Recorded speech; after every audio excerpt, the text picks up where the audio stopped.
Good morning. The Committee on Parole is called to order. Today is the 7th day of December, 2022. The time is 8:33. Members of the panel today are Ms. Pearl Wise, Pete Freeman. My name is Tony Morabell. I'll be acting as chair today. Support staff located here at DOC headquarters in Baton Rouge or thank you. Our remote location is at Hunt Correctional Center. With the staff at Hunt, please introduce themselves. Good morning, Donnie Bardlaw, Warden. Christy LeBlanc, classification. And Assistant Warden Carl Thomas, the security.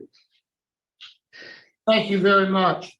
Our first case is going to be Mr. Shedrick Anderson.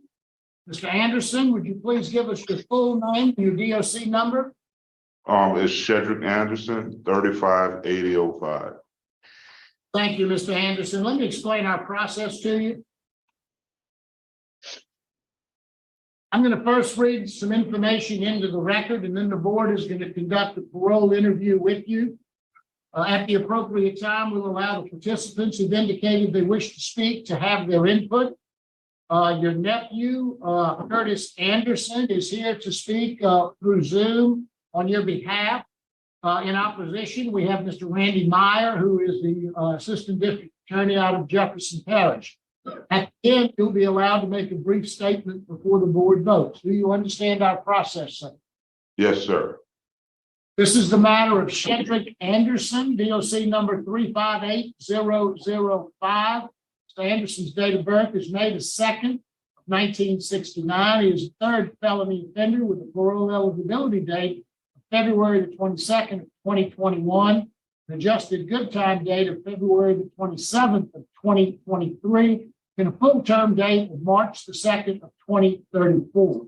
He is currently serving a 20-year sentence on the charges of a distribution of a legend drug, possession with intent to distribute marijuana, illegal carrying of a weapon, second offense, having been adjudicated an habitual offender, possession of a firearm by a convicted felon, second offense. All of those charges were sentenced on July the 21st of 2014. Mr. Anderson, does that all sound accurate to you? Yes, sir. Mr. Anderson, your case has been assigned to Mr. Pete Freeman. He will begin our interview process. Would you please answer any questions you might have? Okay, Mr. Anderson, how old are you? I'm 53, sir. Okay. And how long have you served on this sentence? Almost 9 years, February.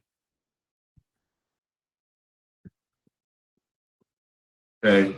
You do realize you have a good time date in February. So no matter what we do today, you're getting out in February. Yes, sir. I see all your offenses, your main offenses are drug offenses. Were you a seller or a user or both? Both. Okay. So you had 2 children. Do you have contact with your children? Not at the moment, but I do have contact. I email them from time to time. Your criminal record goes back to 1993. What kind of treatment have you received while you've been in prison for your drugs? Well, I have taken the self-help programs, Living in Balance, Parenting, and 1 and 2, and anger management, and the pre-release course. And I have been doing a lot of spiritual studying. Okay. The only thing that really scares me is that you don't have a lot of drug programs. Don't have much time to do any drug programs. I mean, even if you into one, you'd be out before you would finish it. So what is going to be your sobriety plan on the street? What are you going to do to try to stay away from drugs? Well, I'm searching for a support group for a church home to help me with my transition, and I know I need just whatever program available for me to be able to get the help needed.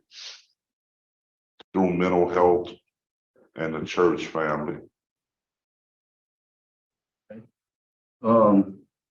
I make a strong suggestion that you find an AA and an NA group.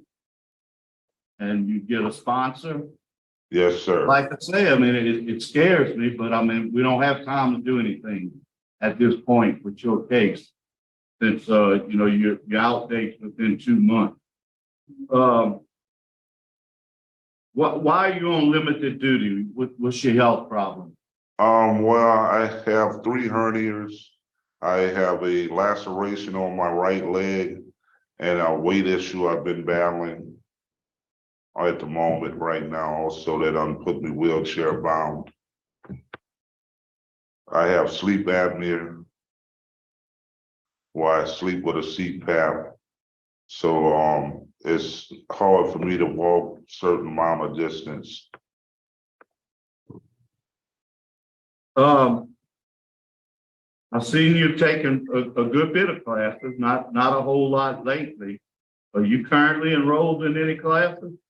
No, due to the pandemic that took place, it had kind of stopped everything for me trying to pursue other courses that I was interested in, because I requested that when I had got first sentenced that I was seeking help to make a transition in my life.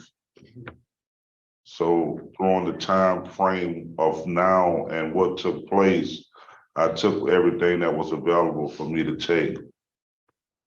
What class you took that stands out in your mind that you think has helped you? Living in balance. That was And very how that helped you most? What you learn when you're living in balance? well, making better decisions with my life. I once was just careless, making a lot of careless decisions, not having I was really in a depressed state, put it that way, that I didn't I'm trying to being depressed, I felt myself being in a rut where I didn't feel worthy of myself at that time. Okay. Yes, and I was struggling with just trying to find who I am. Yeah, I couldn't find where you had any write-up. You're low risk. Warden Bordelon, has he caused y'all any problems? What you have to say about Mr. Anderson? No, sir, has been no problems, been here for several years, no disciplinary reports, he's got a few programs, I think he's on the right track. Thank you, Warden. I have no further questions. Thank you very much. Ms. Wise? Mr. Anderson, good morning. Good morning. There's indication that you have 16 years of education. Tell me about that. I went to college. I went to Texas A&M. I played basketball for a living for a little while, and I came 18 hours short from getting my bachelor's degree. I never went back to get it. Okay. And what was your degree was going to be in? I was in general studies. Okay. Did you get injured in basketball? No, ma'am, I didn't get injured. What happened? I had went through a mental depressed stage that pulled me away from it, and I had been struggling with it for years. So I had just walked away from it, basically. Are you being followed by mental health now? Not at the moment, but I stay in contact with my social worker that advised me if I have any struggles or needs. I stay in contact with them monthly. Okay. Are you on any medication? Not psych medication, but I'm on hypertension medication, Lasix for fluid, and a few others, as far as medically wise. So if you're successful today, where would you live? I'm planning on moving to the family's house next door to my own residence, because my residence need repairs at the moment. I was planning on moving back in my home once I get it back together. And how would you support yourself? At the moment, I would be applying for disability and try to get my health back together and see how I can get some type of opportunity from there. All righty. That's all I have. Thank you. Thank you, Ms. Wise. We'll now hear from your supporter, your nephew, Mr. Curtis Anderson. Mr. Anderson, if you would please introduce yourself and let us know what you'd like us to know about your uncle. How you doing? My name is Curtis Anderson. Cedric Anderson is my uncle. He's a really good person. He's one of my mentors in life. He just had a struggle these last couple of years, but he's the person that I look for answers and certain things in that nature. And me and the family would love to see him back home again and just get the family all back together again. Since he's been away, the family been all broke up. So we'd love to have him back and get his health back in order and just move on from this. Thank you, Mr. Anderson. We appreciate your comments. We'll now hear from the opposition, Mr. Randy Meyer. Good morning, Randy Meyer, Assistant DA Jefferson Parish. I think it's apparent Mr. Anderson still does need some substance abuse treatment and potentially some mental health work as well. With the proximity of his good time date, I would think it may be appropriate that if granted parole, that he would be required to obtain at a minimum substance abuse treatment and follow whatever plan that that program would require of him. Mr. Anderson, is there anything you'd like to say before the board votes? Yes, I like to say that I held myself accountable for the actions I did do. And I'm just trying to move on with a new chapter with my life, because I know now that I can make more better decisions to make the transition back to society without being any problem of the society anymore. So if granted that opportunity, I would dedicate myself into accomplishing the things needed to be a successful inmate coming back out of prison, to share with others my situation that I have put myself in to help the other youth around my community from following the track that I have taken. Thank you, Mr. Anderson. We appreciate your comments. Are you ready to vote? That's right. Mr. Freeman? Okay, Mr. Anderson, like I stated, I agree with Mr. Meyer. We don't have time to get you the drug treatment I think that you probably need, but I am going to vote today to grant the parole with a special condition that you go get a mental health and drug eval and follow any recommended treatment. Good luck to you. Thank you. Thank you, Mr. Freeman. Ms. Wise? Mr. Anderson, I'm gonna be frank with you. Last night when I was reading your case and I was the drug dealer big time, to serve 8 of 20 years. That was concerning to me. What kind of impact you were having on the community to get the drug dealer out real soon. 20 years don't seem like nothing. That's what my thought process. But this morning, listening to you and listening to your family support, and I believe you have turned around. I don't think you're gonna be that person again. And I hope you prove me right on that. I'm gonna concur with Mr. Freeman. My vote is to grant as well the warden's comments, the programs, and that you undergo that mental health and substance abuse evaluation, and you follow their recommendations. And I want you to report weekly to probation parole for the first 4 weeks to kind of get acclimated. You will have to get on that team with your probation officer. When you start feeling yourself thinking some kind of way, you gotta let somebody know. You gotta let somebody know before it gets bad. Best wishes to you, sir. That's Thank a you. promise. Thank you. Anderson, you have 2 votes to grant your parole. My vote is likewise to grant for the same reasons as outlined by my colleagues. Your special conditions will be to get a mental health evaluation and a substance abuse evaluation, and follow whatever recommendations are made, and report weekly for the first 4 weeks to your parole supervisor. So Yes, sir. be done.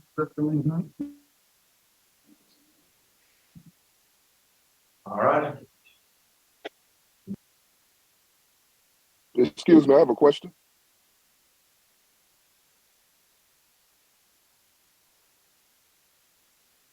Hello? Yes, sir. What's your question? Can I come get them today?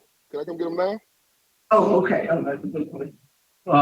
Not, they're gonna do the paperwork, which should be done soon since his parole date is, passed.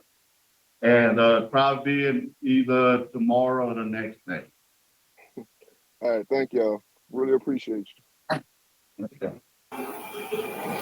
Man, I love that. I love that they came back online to answer his question. They don't always do that. The look on his nephew's face. Can I come get him? Man, he's been out a long time. I want to show you something before I continue. This is him. This is our man. It puts it, at least for me, a different perspective on the situation. And I wanted to get an idea of his career and kind of like how good he was. And if there's any college basketball fans that can comment on this more, I'm not a college sports guy, but if you can add context, that would be great. But here I have his 1990-91 season, which was his rookie season. And it seems to me that he's played very well. 28 games, 25 games where he started. And he had an average of 12 points a game, with an average of 6.5 rebounds and 1.5 blocks. And as a power forward, I think that's pretty good. I looked up what like the average player is doing, or the best players are even doing on today's team, and then you have like the best player is at 15 points, 3.5 rebounds, half a block, right? And we can look up power forwards to have a comparison forwards. I mean, if I compare it to that, it seems that he's pretty good. So, you know, when he talks about, you know, we don't know exactly, we don't have a lot of information, but it does seem like mental health and depression that had just a major impact on him. You know, the decision seemed just obvious because, as they said, he was getting out in February regardless. And if he gets out in February, they can't add any restrictions, right? There's nothing that they can do to, he just gets out. Now, this way, he gets out early. He gets to be home for Christmas. His nephew gets to see him. He gets to have, a real meal outside of prison, which is probably going to taste so good after 9 years. And they can put the restrictions on to help him, which is what they did.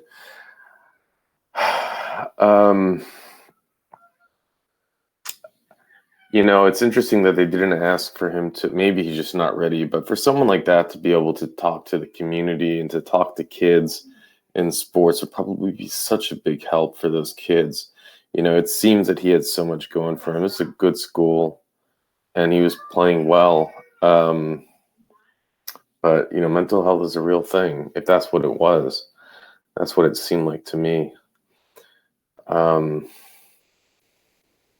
Could have been other things, right?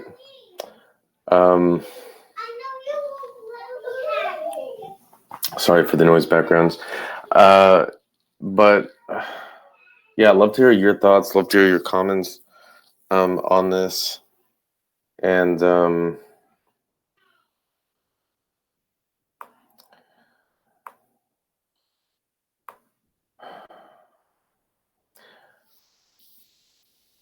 I wonder, one thing I've heard from is that like the beds are incredibly uncomfortable and small. Do they have special beds for people who are like larger or taller? Like if you're, he was 6'6", 230 pounds, in his prime. Now, obviously, it's a lot more than that. But man, it's got to be tough to go through prison if you're not in great shape. Oof. Okay. Well, I'll let you guys go.